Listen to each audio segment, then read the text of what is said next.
Try doing these problems. Okay.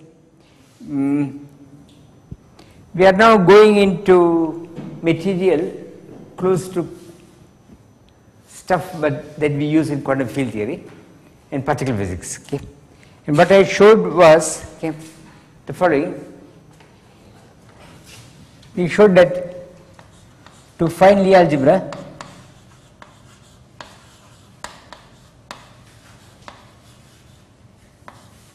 of G, okay,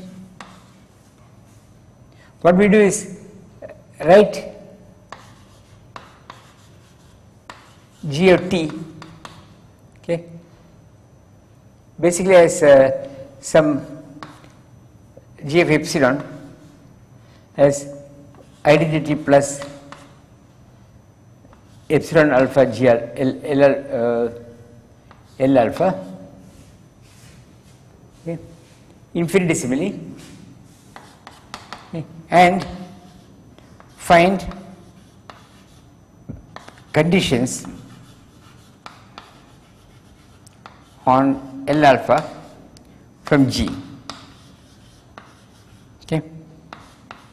G is given to you, it may be some matrix group, okay, then you find the conditions and write the Lie algebra. Okay. Then, so this is a basic, then what we found was, okay, call it G0. Then given Lie algebra,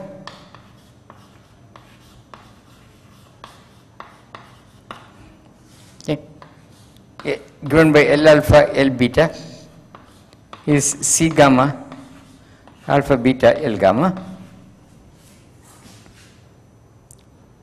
If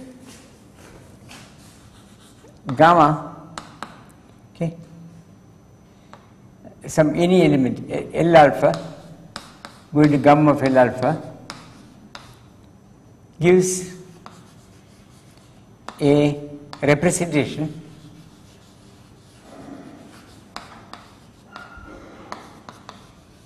of Lie algebra, that means this gamma is fulfilled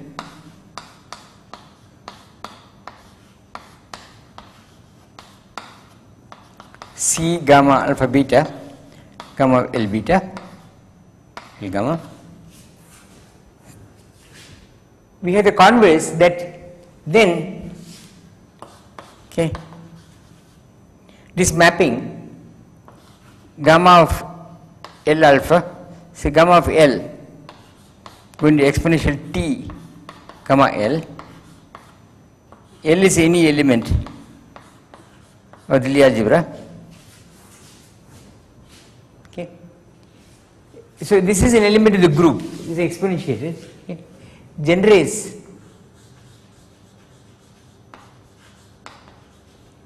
a representation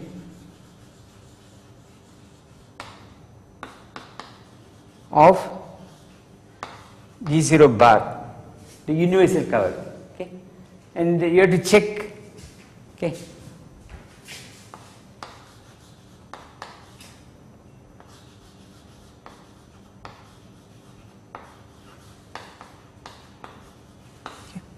so this is the, but this is exhaustive, that we get all representations of the group this way, okay, nothing is left out.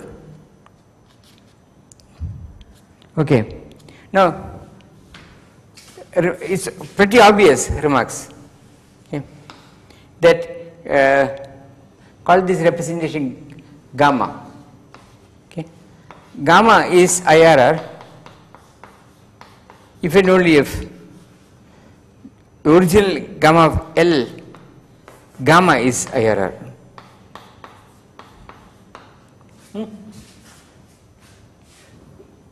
It's almost obvious. IRR is a statement about invariant subspaces. Okay, so this is a statement that one has no invariant subspace if the other has no invariant subspace. Okay, and yeah.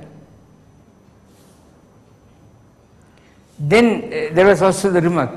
I should not forget the important things. Okay.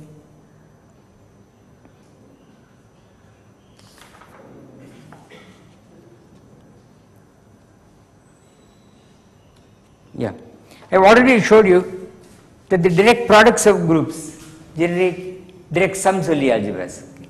Okay, that we also saw, no? If you take Cartesian products of groups, okay, to get new groups, their Lie algebras are simply direct sums. That is almost obvious. Okay. Now, I gave examples. Let me consider, we already considered SO3 in a particular way, okay, SON, okay. We considered this, okay. The Lie algebra is basis for the Lie algebra of SON is normally written as Mij.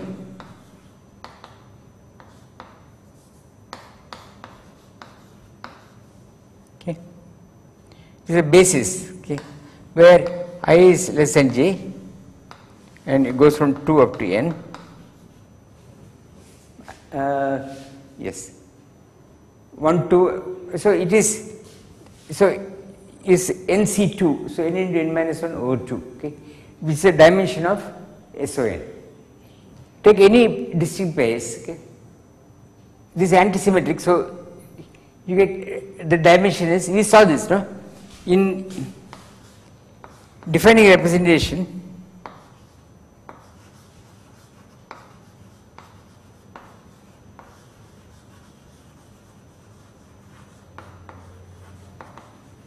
We saw what this is, m mu nu ij was delta mu I, delta nu j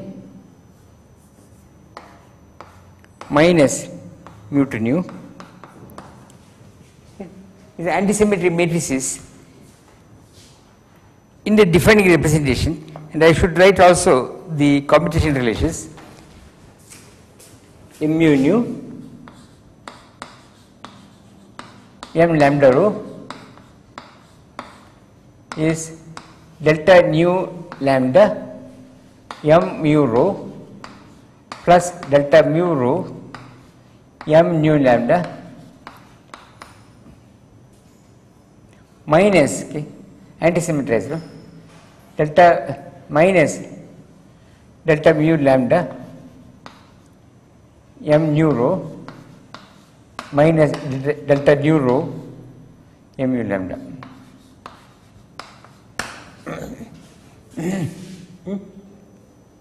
This is a canonical way of writing it. By the way, once you have found this expression from here, when you look for representations, you forget about it. Okay? This one, okay.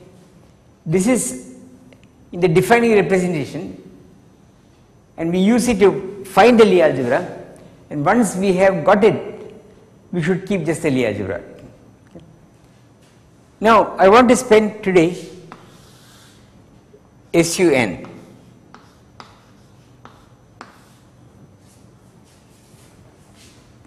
Because of its particular importance. Okay. So, in the defining representation,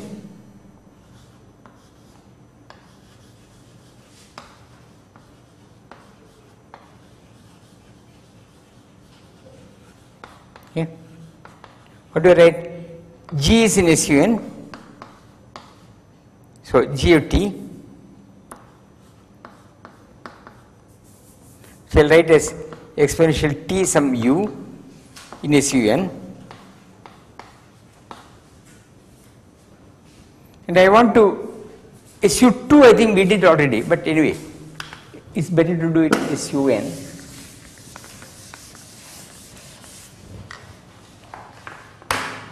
Then unitarity says G of GT dagger GT is 1.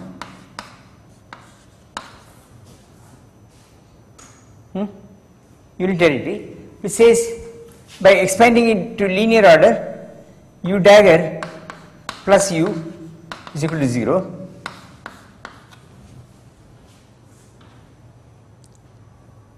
Right? From expanding in powers of t. And secondly, determinant of g of t is 1 implying trace of u is 0.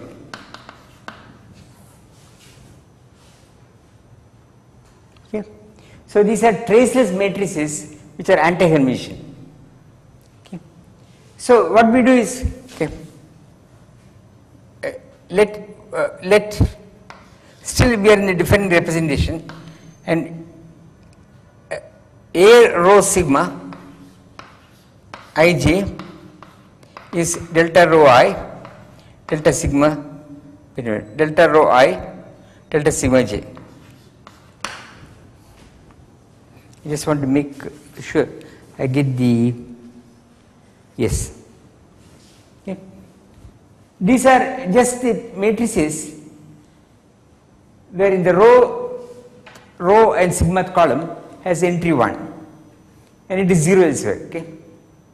Right? If rho is in the row column and sigma, is only one in that matrix. There is only one place, okay, where it is there is a non-zero entry. Okay. If this is 1 2, it is at the position 1 2 and so on. Okay. So this is a basis. Okay, be a basis for n cross n matrices. I am trying to go towards that equation. I am trying to find out these equations, basis, but before that, okay, we notice that A rho sigma, A alpha beta is, I think, delta rho beta, A alpha sigma minus delta alpha sigma A rho beta. Let me get the, you can check it. This is up to a sign this is correct, but this is all due to work of Okubo. So this is a nice tensor notation with one upstairs index and downstairs index, and it goes I may be wrong by a sign, you can work it out. Huh? I. These are, I will do it, I will take care of it. These are not anti-Hermitian. No, they are neither Hermitian nor anti-Hermitian. I will find them later. Okay. So this is all n cross n matrices. Okay. Then, so we can now do following, okay, to make them traceless.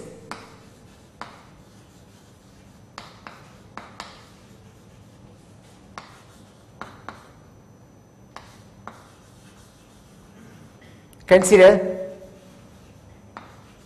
B rho sigma, which is A rho sigma minus 1 over n delta rho sigma. I think I wrote SON times unity.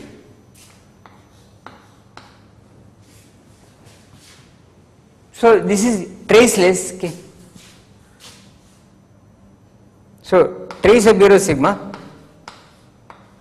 will be trace of A rho sigma, which is 1, right? It has only A rho sigma, there is only one place where it will contribute, minus 1 over n. Okay.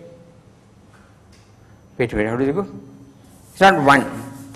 It is trace of first one, let's write, is summation I, okay, A rho sigma I minus 1 over n delta rho sigma n.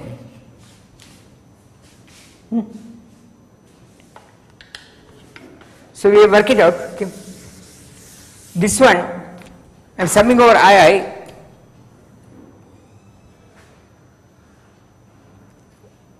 Okay. So let's say there are two cases. That's why I should be careful. Rho is not equal to sigma. This is equal to 0. Rho not, this is 0 and this is, rho is not equal to sigma, this is I, so it is 0. Okay. If rho is sigma, so any value, for the corresponding value you get the right hand side, For the corresponding value I get 1 here minus rho equal to sigma 1, it is 0. So B's are traceless.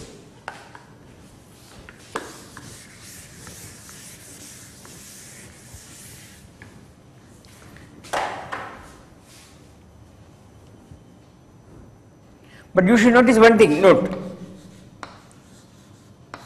summation rho, B rho rho, these are not linearly independent, because if I do this, this is summation rho, A rho rho minus here, what will happen? I will get n is 1. Okay. But A rho rho is just one entry along the full diagonal, so this is 0. Okay. So B's are not so B's are not linearly independent.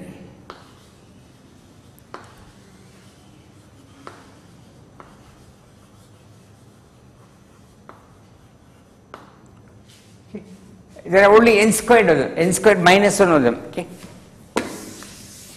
So only n squared minus 1 of them are so.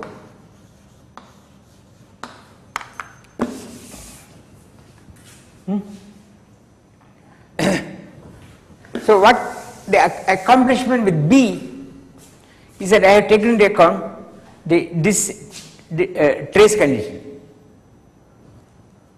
The unitarity condition means the following. Okay.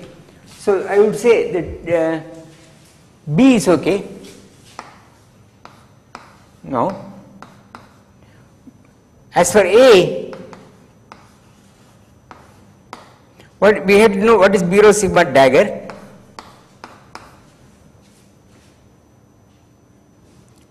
B rho sigma dagger, if you go back here, okay, by definition, B rho, I am taking the dagger of B rho sigma. I should complex conjugate, but these are real transpose, so it will exceed J and I. So what will happen is I will get B sigma rho.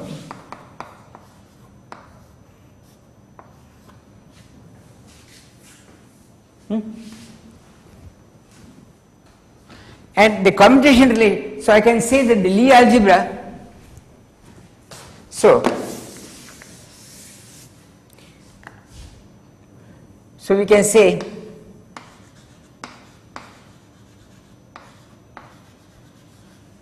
that the complexified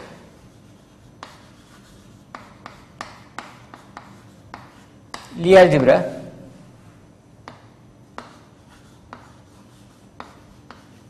let me call it SUN is complex, I am allowing complex coefficients is spanned by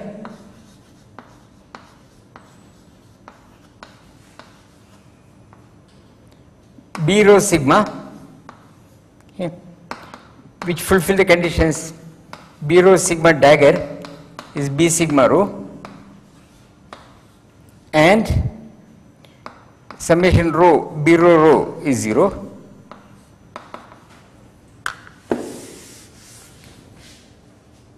Okay, how many of them are there?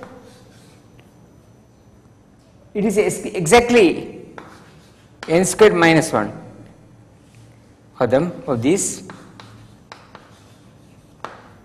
because this rho sigma, A rho sigma were n squared, there is one condition. So that makes it n squared minus 1, which is the dimension of SUN, if you remember correctly. Long ago we found the dimension to be, so that is correct. Okay. With the combination relations, which I will work out, B rho sigma, B alpha beta is delta rho beta del B alpha sigma minus delta alpha sigma B rho beta. Okay. For the real form, that is for the real form, that is for SUN,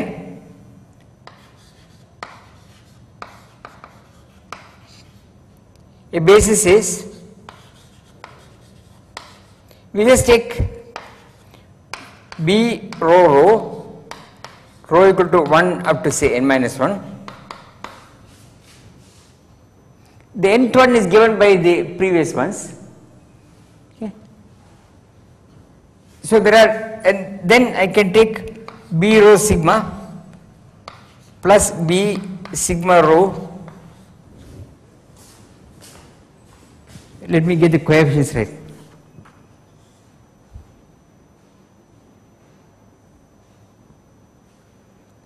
Over 2, but I want anti-hermeticity, so I put this. Yeah. Then I write B rho sigma minus B sigma rho over 2. I think I get there's a minus sign for canonical. We'll see what they are.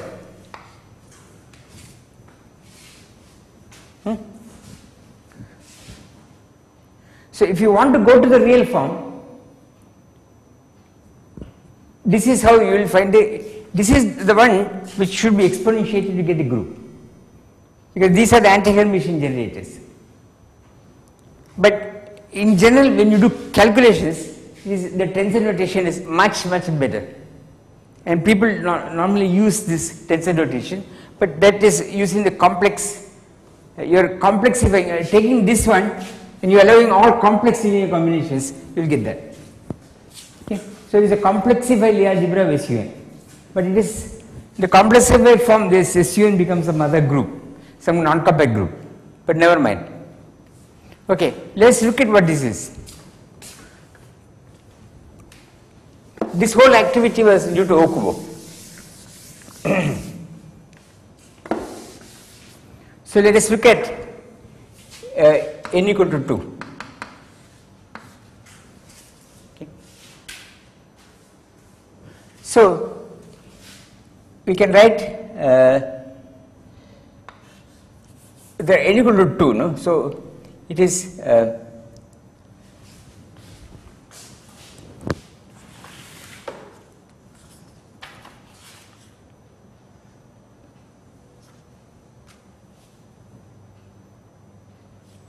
actually I have done it directly for n equal to 3. Okay. Let me do it for n equal to 3. N equal to 2 is too trivial. Okay. So n equal to 3. Okay. I can write B11. Okay.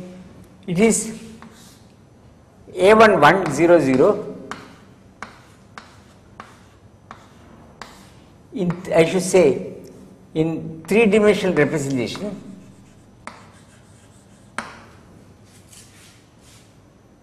as 3x3 matrices, but in general representation they won't look like this. Minus, I should take out 1/3 times unit matrix, which is equal to 2/3 minus 1/3 minus 1/3. Okay. Likewise, B22 will be minus 1/3 2/3 minus 1/3. B33 will be 2/3 will be here, get minus 1/3 minus 1/3.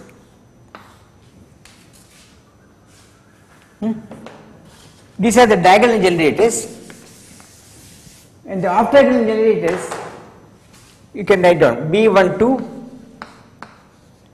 will be, there is no trace to cancel, so it will be equal to A12, So it will be 0, 1, 0. Okay. A2, then what is it? A12, A13.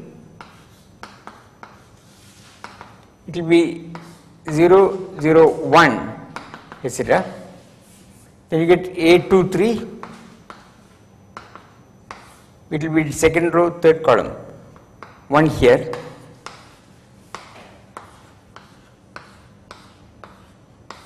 And there are joins.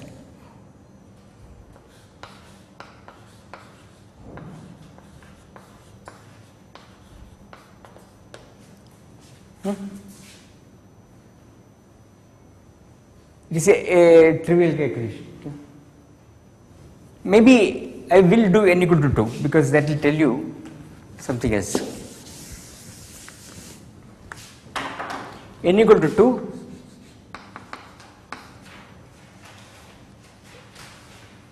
B1, then in this case B1 in two representation, in two-dimensional representation, B11. I want to tell you what this looks like in ordinary language, okay, trivial language. From that kind of expression, it will be 1/2 minus 1/2. Okay. So this is what we would call as 1/2 of tau 3. And B22, B11, B22, it will be minus 1/2 of tau 3. Because anyway the sum should be 0. Okay. Then B11, B22, then I have B12. This will be 0, 1, 0, 0. Okay. So this is equal to what? Tau 1 minus I tau 2 with a 1/2. Lowering operator, tau minus is called, and B21 is the other one. So it is 1/2 of tau 1 plus I tau 2.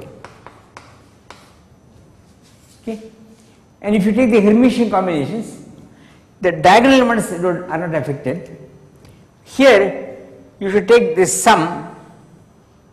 Say if you want the Hermitian ones, take the sum, you get tau 1. And the difference over I, you get the third Pauli matrix. Okay. But if you want the anti-Hermitian thing, you put some i's. Okay. It's up i's you can choose conveniently. Okay. Okay. So this is a general technique. Okay. You can do it for all group, for a symplectic group. The same idea will apply. Okay. There you will take the antisymmetric matrix and find the conditions on the group elements coming from the fact that it leaves antisymmetric matrix invariant, you will find the matrices. Okay. So this is quite systematic and quite easy. And then once you have the Lie algebra, we will discuss it as we keep going. You have to find representations of Lie algebras. For SU2, I will work it completely. For SU3, it is harder, but I will give you a reference. Okay. There are techniques. The Dirac technique is very common. Okay. It is so-called Schwinger construction, which is very common. I will also mention it as you keep going. Okay. Now, to proceed, okay, we have to discuss this notion of the center of a Lie algebra.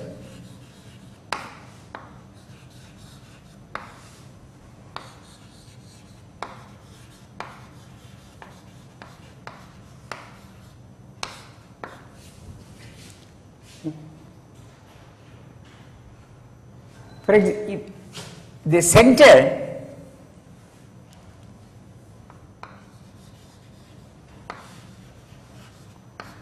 C of L, okay,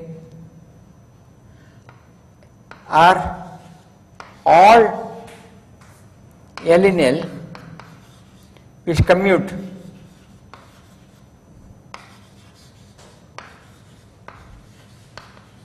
with any L prime in L.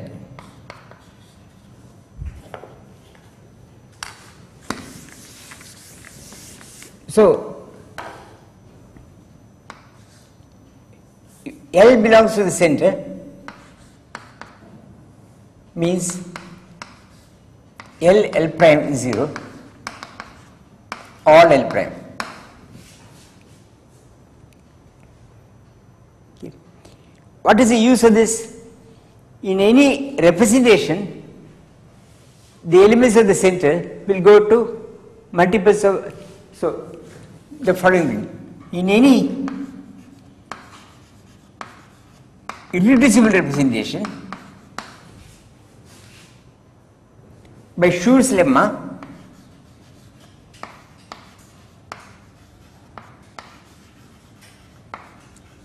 okay, what will happen is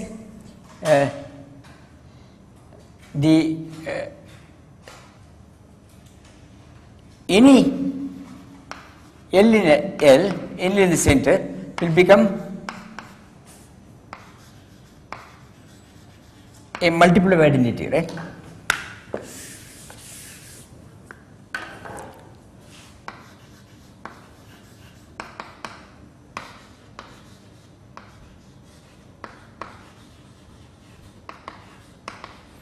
Because they commute with all the elements of the operation. I'll give you examples. In particular, okay, if Li is a basis for C,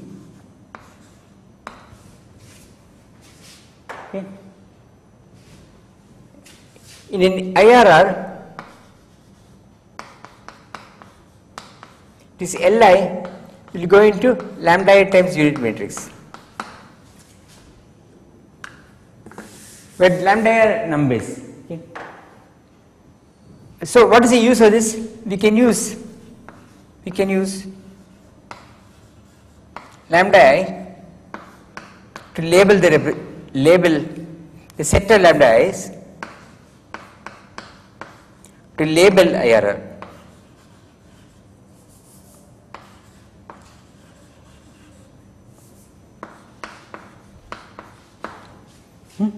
This is a labeling, part of the labeling problem, but let us look at a specific example, namely this is standard example is the Heisenberg example, the Heisenberg algebra.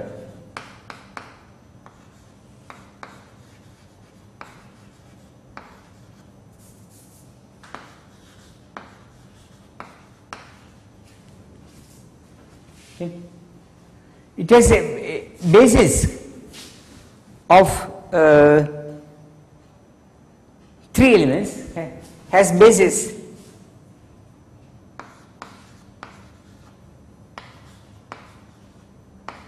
QPE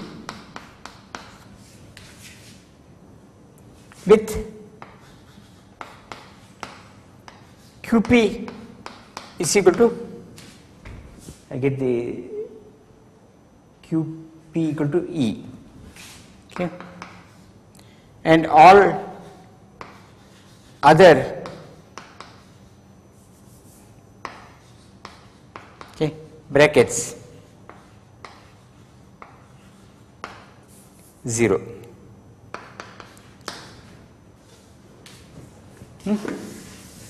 So QQ is 0, PP is 0, E with Q or P is 0, and so on. Okay. So this is the center of the Lie. So E is, the C is spanned by E.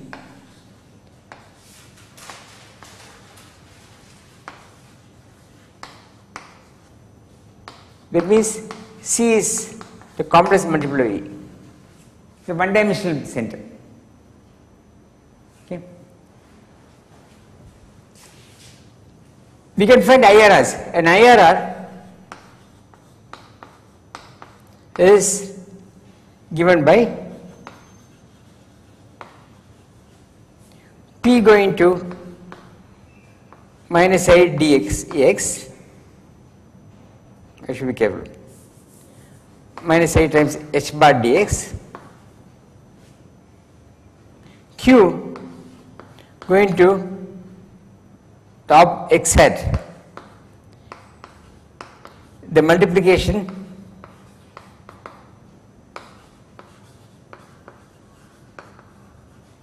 operator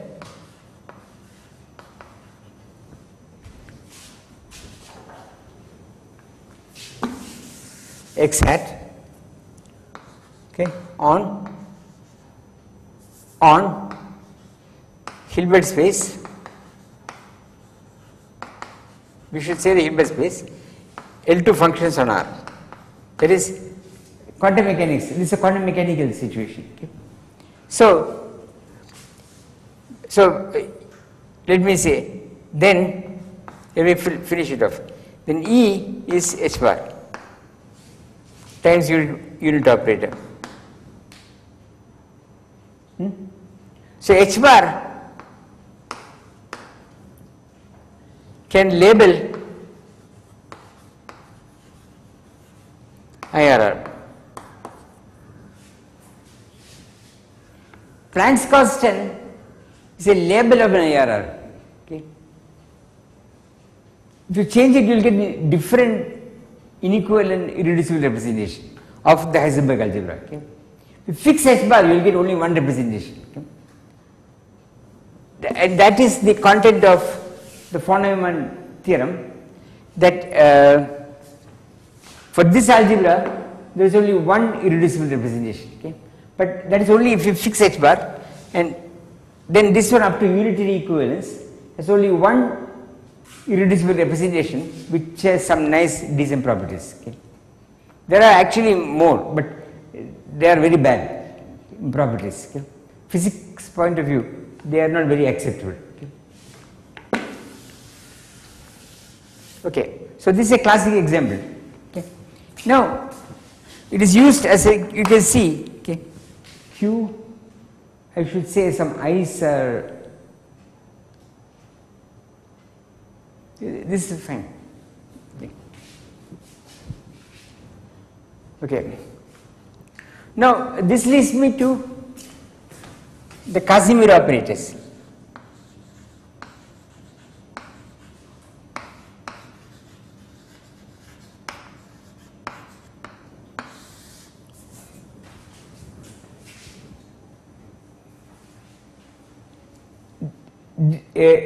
This is very important for the kind of Lie algebras we often consider. What are they? They are, I will not give you, they are the formal, I am giving you a quick definition, polynomials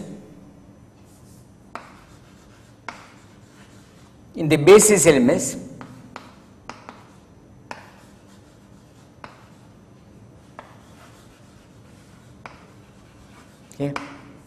Li of L, okay, which commute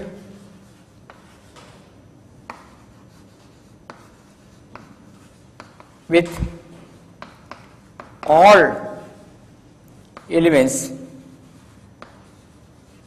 of L. I will give a more, I will indicate you what a more better way of saying it is, but let me say, okay, this is not unfamiliar to you. Okay. Example, SO3, okay, the quadratic Casimir operator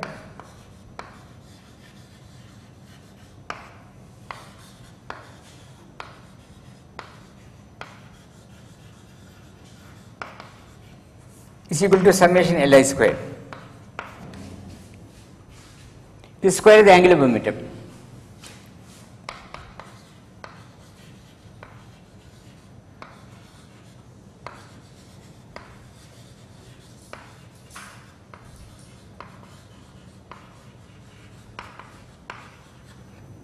Right? This is what we call. By they commute to all the elements of Li. For SUN, or if you take SO4,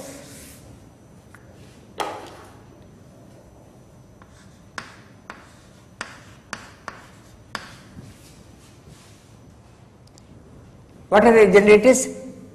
There are two Casimir's, quadratic.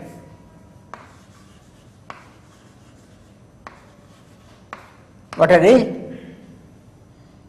One is mu nu sum. Okay, mu and nu transform like 4 vectors. So but there is another one. Do you know what it is? You take the dual epsilon mu nu lambda rho, mu nu m lambda rho.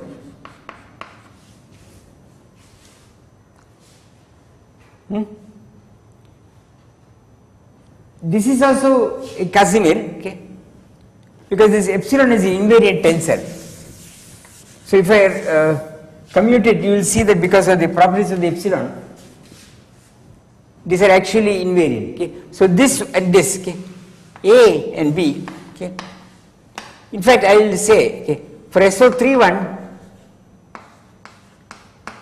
this is your Lorentz group. Okay. Actually, the connected component of this one.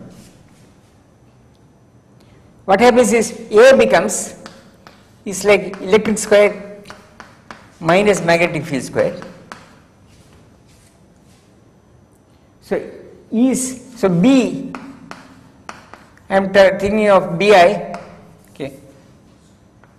So EI being M0I, BI being 1/2 epsilon ijk bj mjk.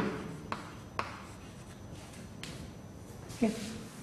So using the m's, m is like your F mu nu, electromagnetism. So this is like the electric field, this is like the magnetic field, and one invariant is E squared minus B squared. Okay. The other is like E dot B. Right. It is analog of the E dot B that comes in electromagnetism. This is the one that leads in non-abelian gauge series to the so-called instanton physics. This one. This is a total divergence. If you write mu nu as F mu nu, then you can check that this is a total divergence. Okay? And in quantum field theory, it leads to some, well, again this pi 1 multiply connected effects, which I will talk about later. Okay. Okay. So this is another example. Okay. Third is SUN.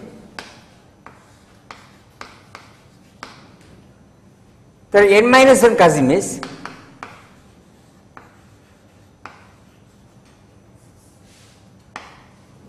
What are they? Well, B rho sigma, B sigma rho. Third one is almost obvious, no? B rho 1, sigma 1, B sigma 2, rho 2, B rho 2, rho 1. So this is like tracing the B, not in the outside indices, but in the internal indices you are doing tracing. B, you are doing like this, no? Going back. Then you can have B, I don't know, rho 1, sigma 1, B, you end with rho 1 here, and here you end with rho of n minus 1.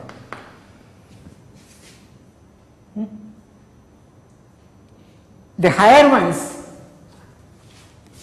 and this is an exercise in the higher ones,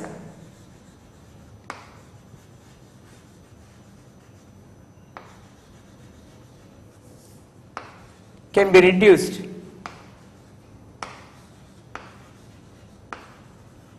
to lower ones.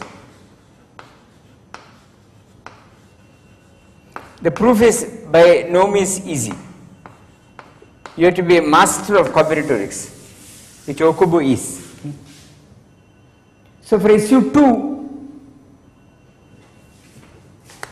For SU2, okay, B, this one, B rho sigma, B sigma rho is actually proportional to Li squared. Square root angular momentum. This is not different from this. For SU2, you have to change the basis and rewrite, then you find that it is the same. Okay. For SU3, you have two Casimis, which I wrote down here. Okay. This and this, the quadratic and the cubic Casimis, okay, and they come in quark physics, for example. Then it goes on like this. SU4 you get more and so forth. If you do grand SU5, people do grand unified theories based on SU5. That has 4 Casimis, okay, which you have to, and there is a, what is the use of the Casimis? In an IRR, okay. By the way, note, the above form only a basis.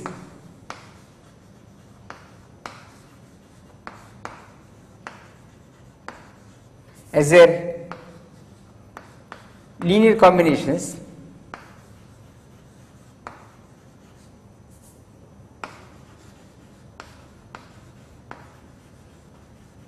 are also Casimis. Okay.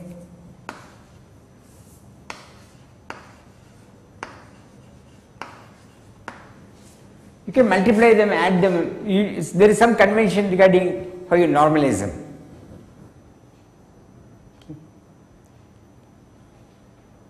This business of Lie algebras is, well, you have to be enthusiastic in combinatorics, then it leads to very nice results, okay, on how the whole thing behaves. In fact, Amri is deep into this. There is a book, Humphreys.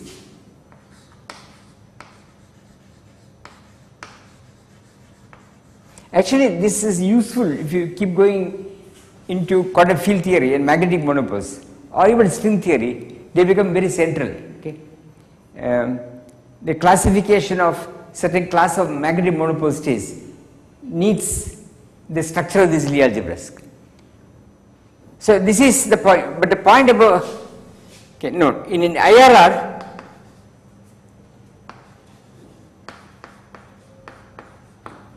Again by Schur, okay, they become multiples, okay, lambda I times 1 of unity, right, by Schur, and we can use these lambdas, lambda 1 to label the IRR. For example, L square becomes L into L plus 1, where L is angular momentum, and we use L to label the IRR. Okay. Now, remark.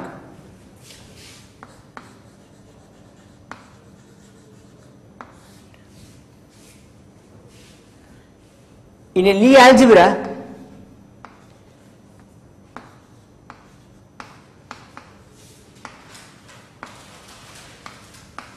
L, okay, this is symbol, okay, L prime, L and L prime being L, is not defined. This thing is not defined, okay. So that's why I said formal polynomials, okay. So of course we deal with representations, so they are matrices, so I know what they are, unit, but what do they mean, okay. So I will not do it. To give them a meaning, to give Casimis a meaning, we have to go to, we have to discuss, we have to go to the so-called the universal enveloping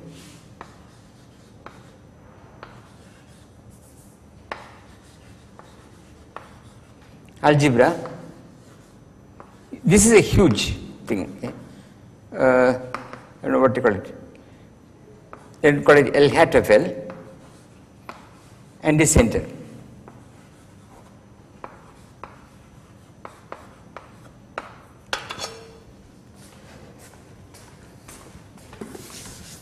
Which are spanned by, which is spanned by de Casimirs.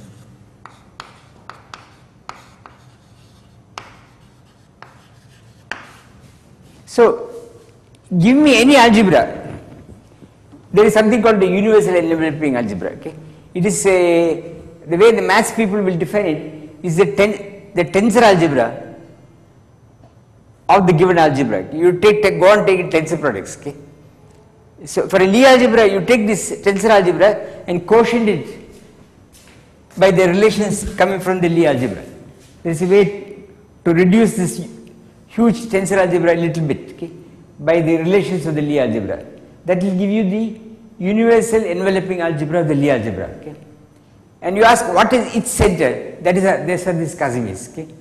But for us, we don't need to know this elaborate construction because we work with linear operators on a Hilbert space. So we always know what is meant by products. Okay. So for us it is no problem. But if you want an abstract definition, you have to go through this route. It is not very useful for most purposes. It is not useful. Okay. So I will not bother about it. Okay. Now, so I have given you most of the stuff. Okay. Next time I will go a little bit more into properties of the adjoint representation and the so-called Cartan-Killing form. Okay. That is very important for constructing invariance. Okay. So we will do this Cartan theory a little bit, looking at the adjoint representation. They are quite nice and quite easy to understand. Then we will show how to find all irreducible representations of SU2 following Dirac's method and indicate how the same method can be applied to SU3. Okay. By that time we would I can shift to tensor methods and we will recover all the representations to SU3 also by tensor methods. Okay. So we can actually combine the two to exhaust all possible representations when we are doing computations. So I stop here and continue tomorrow. Tomorrow, if you don't mind, I would like to understand, okay, let Madhusudan also come. When I should stop, people go home, I think. Some of the people go home. Maybe you go home, I don't know. If people are here and there is interest, I'll continue up to half algebras. Okay? If possible, cover it. If people go home, we can take a break, come back in January. It is possible. I am still here. Or if you feel that this is enough, I'll stop. So we can discuss it tomorrow.